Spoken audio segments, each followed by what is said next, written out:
రీతు, సంజన విషయంలో తప్పెవరిది అనేది నేను క్లియర్‌గా చెప్తాను. నేను ఒకవేళ చెప్పింది మీకు కరెక్ట్ అనిపిస్తే ప్లీజ్ లైక్ చేయండి. ప్లీజ్. సంజన గారు హౌస్‌లో ముందే డిస్కషన్ అందరితోనూ మాక్సిమం అందరికీ వినిపించి ఉంటుంది ఇది. అందరితోనూ డిస్కషన్ పెడుతుంది. మండే వస్తే నాకు ఏం చేయాలో తెలీదు. అసలు నామినేషన్ ఎవరిని చేయాలో నాకు అంత ఇదిగా అనిపించదు. నామినేషన్ చేయబుద్ది ఈ ప్రాసెస్ చాలా కష్టంగా ఉంటది. ఎట్లా చేయాలి?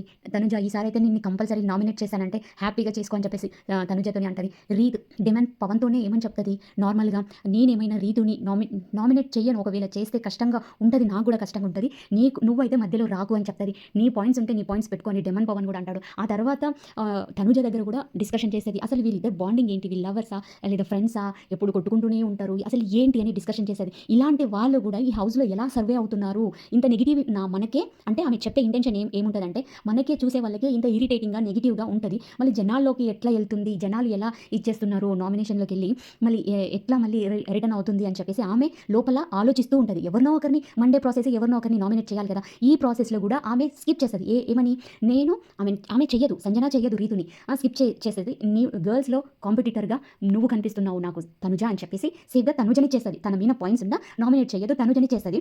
తనుజని చేసిన తర్వాత ఓకే నేను సేఫ్ అని అనుకుంటది. మళ్ళీ ఒకవేళ ఈ సంజనని ఎవరైనా నామినేట్ చేసుంటే ఇంతలా ట్రిగ్గర్ అయ్యేది కాదేమో. రీతు వచ్చి మళ్ళీ సంజనని చేసే వరకు అరే నేను చేయలేదు. నాకు నామినేషన్ చేద్దామని ఉన్నా కూడా ఆమె బిహేవియర్ నాకు నచ్చకపోయినా కూడా నేను ఆమెను నామినేట్ చేయలేదు. మళ్ళీ నా దగ్గరికి వచ్చి నన్నే నామినేట్ చేస్తుంది కదా అనే ఇంటెన్షన్‌లో ఆమె ఏం మాట్లాడుతుందంటే, అసలు నేను కనిపించలేదా నీకు హౌస్‌లో? ఈ 13 వీక్స్ నేను సర్వే అయ్యాను. జనాలను లోపలికెళ్ళి నేను బయటకొచ్చాను. నేను కనిపించలేదు. బయట నుంచి వైల్డ్ కార్డ్ నుంచి వచ్చిన వాళ్ళ నుంచి నువ్వు మంచిగా ఇదైనవని చెప్తున్నావు. మంచిగా పాజిటివ్ వచ్చింది. లేదంటే నీకు నెగెటివ్ వచ్చింది వెళ్ళిపోతుంటివి అనే పాయింట్‌లో సంజనని మాట్లాడింది రీతు. అది ఎంతవరకు కరెక్ట్? మరి నువ్వు చేసేది ఏంటి? హౌస్‌లో నువ్వు చేసేది ఏంటి? నైట్ అవ్వగానే పవన్ దగ్గరికెళ్తావు అని అంటే తన ఇంటెన్షను మనకు టెలికాస్ట్ కూడా అయ్యింది. అంటే అన్‌సీన్ దాంట్లో కూడా చూయించారు బిగ్ బాస్. వాళ్ళు ఒకటే అంటే వాళ్ళు జస్ట్ నార్మల్‌గా ఫ్రెండ్స్ లాగానే కూర్చుంటారు. ఒకటే బెడ్‌షీట్ యూజ్ చేసి ఫ్రెండ్స్ లాగా కూర్చుంటారు. అలా నైట్ కూర్చుంటావు. ఏంటి ఇప్పుడు అందరూ ఫ్రెండ్సే. అందరూ ఇదే. కానీ నువ్వు అలా కూర్చోవడం ఎంతవరకు కరెక్ట్ అని ఈమె ఆ ఇంటెన్షన్‌లో అనింది. నువ్వు చేసేదంతా రైటేనా? మరి ఎందుకలా నైట్ కాంగానే కూర్చుంటావు అన్నట్టు ఈమె మాట్లాడింది. అవును. ఈమె సంజన మాట్లాడేది ప్రతీది ఇంటెన్షన్ కరెక్ట్ ఉంటది. ఏదో ఒకటి నోరు జారుతది. అలా నేను నైట్ అవ్వంగానే కూర్చుంటా కదా బిగ్ బాస్. నేను ఏం తప్పు చేశాను అని రీతు ప్రాబ్లమ్. ఇప్పుడు ఇప్పుడు నార్మల్‌గా డిస్కషన్‌లో ఈ మాట వాడకుండగా పర్సనల్‌గా ఉన్నప్పుడు వాడి ఈ నామినేషన్ అయిపోయిన తర్వాత ఒకవేళ ఆర్గ్యుమెంట్‌లో అది వాడింటే కూడా ఫర్ ఎగ్జాంపుల్ ఇది అనే తన ఇంటెన్షన్ అని చెప్పినా కూడా బాగుండేది. కానీ నామినేషన్‌లో వాడింది కదా! అందుకే ఆ వర్డ్ నెగెటివ్‌గా పోర్ట్రే అయ్యింది సంజనకి. ఇంకా తనకు వేరే ఆప్షన్ లేదు. నీకంటే నేను గొప్ప అని చెప్పుకోవడానికి వేరే ఆప్షన్ లేదు కదా!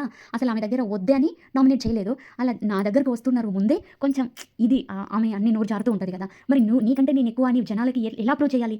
ఇంత చేస్తున్నా, ఇంత గొడవలు పెట్టుకున్నా కూడా మీరు మాకు మంచిగా అనిపించట్లేదు. మాకు ఇరిటేట్ అయితున్నా కూడా మీరు సర్వే అవుతున్నారు. అవును నీకంటే నేను గొప్ప. సంజన గారి ఇంటెన్షన్ ఏదైనా కొంచెం ఆ నోరు జారకపోయి ఉంటే బాగుండేది. సంజన రీతు కంటే బెస్టే. నా దృష్టిలో రీతు కంటే బెస్టే.